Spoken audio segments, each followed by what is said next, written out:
Again, in this video, I want to talk about something uncomfortable: success. Everyone wants to be successful. Everyone wants to have more money. Everyone wants to have more time, more energy. But there is a set of systems and processes that gets you that stuff. And I wanted to make a video today to really outline what I've done in my life that I know most people won't do. And if you did these things that I'm outlining here, I'm pretty much guaranteeing that you can be a super successful person. Whether you've got a business that's here and you want to take it there, whether you've got a life that's here and you want to take it there, whether you're thinking about getting into entrepreneurship and business, then this video is really going to go through the challenges, the sacrifices that you're going to have to make to become a super successful person. Now, let me tell you this: when you get there, when you get to the destination, the fruits of your labor are going to be great. But are you prepared to put in the journey to get to the destination? And I want you to ask yourself a question at the end of this video after the summary that I'm about to go through. Are you prepared to do the things that I'm going to talk about in this video? Hit me in the comments below. And if you're new here,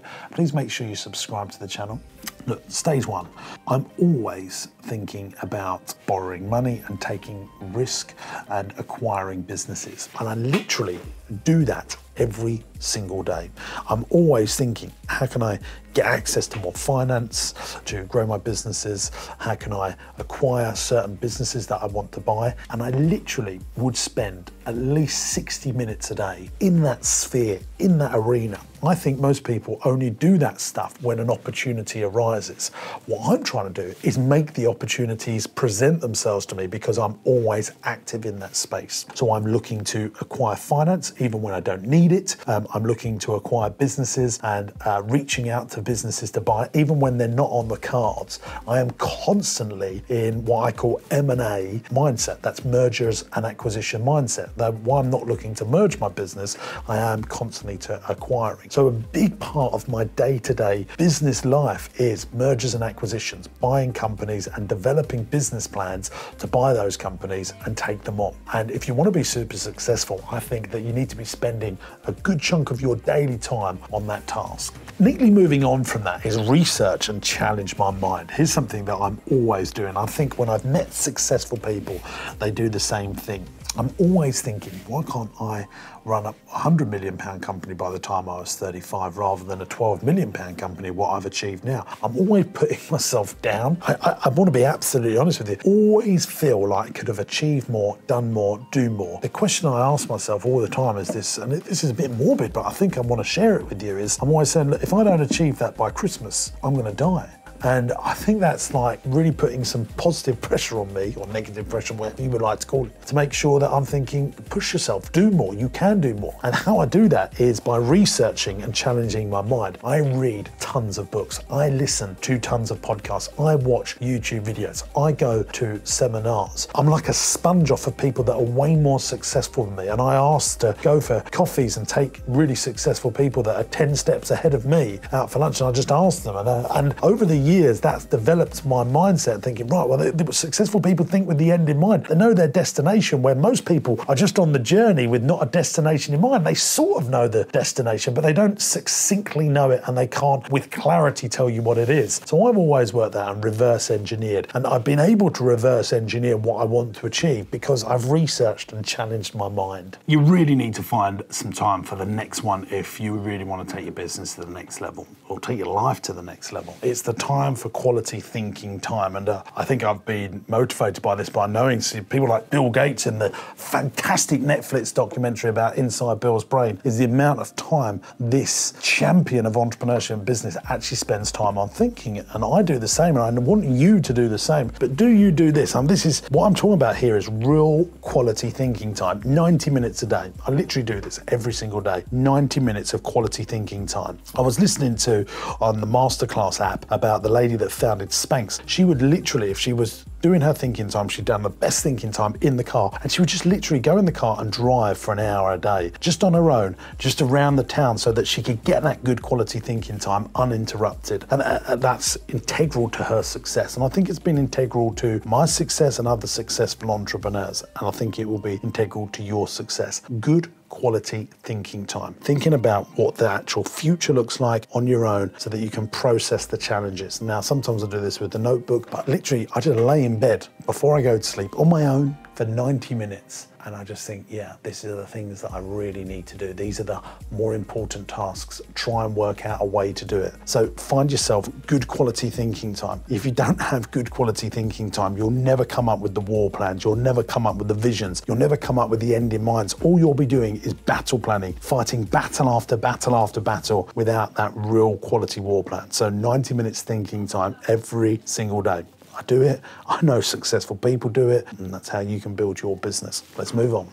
Number 4 is me thinking about leverage. I'm obsessed with the word leverage, and I think you need to be obsessed with the word leverage if you're going to be super successful. Now, what do I mean by leverage? Now, most people think of leverage in property and financial terms. So they've got a house worth £1 million, a mortgage on it of £500,000. They're thinking, right, how can I leverage that other £500,000? Yes, I think in those terms, but the real big one that I want to leverage is my time. This video that I'm making right now, I'm thinking as a leverage task because it will be on YouTube for years, even after I've died. So I do the video once and it continues to work for me. Writing a book, doing the work once, and it continues to work for me. Now, I want to discover about most entrepreneurs that have been on my podcast. Go and check out my podcast, James Sinclair's Business Broadcast, because it's where I talk to business owners about their challenges and work them through. 99% of the time, most of them are not doing leverage at its full extent. And what do I mean by that is they don't create a set of systems and processes that they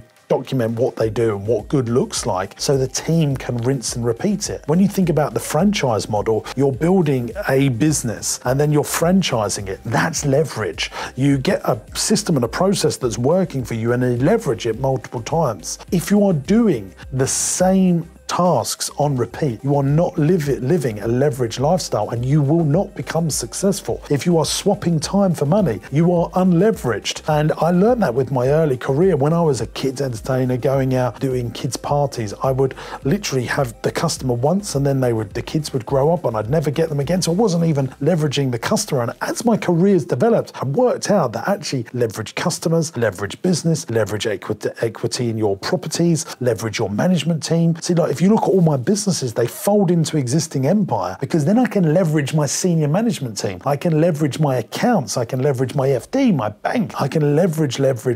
So I'm constantly thinking about leverage. If you're not thinking about leverage, you will not be super successful. No way. Niche. And lastly, guys, the last one, and I did allude to it earlier, but it's really about pushing myself further and pushing people around me using positive pressure. You've got to create a system of positive pressure around you to continually move forward. That's whether you tell people about your plans for the future. And there's been loads of videos and books about this. Should you tell people what you're up to? Should you not tell people what you're up to? I mean, I tell everyone what I'm up to and push further. And I don't worry about people copying me or taking my ideas and implementing them because I know I will implement faster. Loads of people come to me and say, I've got a good idea, James. I don't want to employ people because I'm worried that they're going to take all my business and take all my clients. I don't care about that stuff. I don't give myself time for mindset, and nor should you. You should be pushing yourself further and think if someone does you wrong, and people will do you wrong, just push further past them. I constantly think about being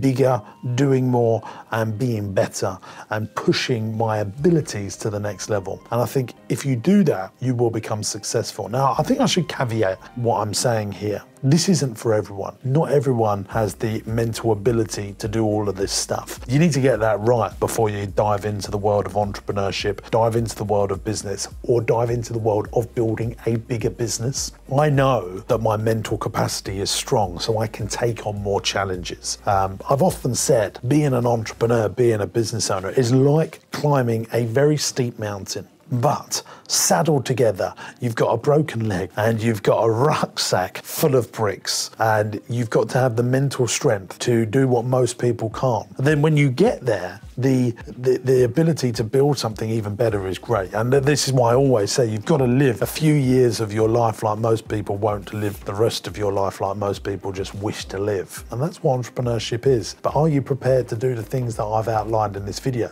It's uncomfortable at times. You have to sacrifice family time, you have to sacrifice friend time, personal time. And as I get older, I'm always telling people, is that the right thing to do? And that's the challenge that we've all got to think about. In the next video that I'm bringing out, I'll put a link to it here. I'm going to talk about the people that you should have around you and your network of people, because you become the average of the 5 people you spend most of your time with. And in the next video, I want to share all. Click on it here and subscribe to the channel by clicking here. I'm James Sinclair. I'll see you real soon. Bye-bye.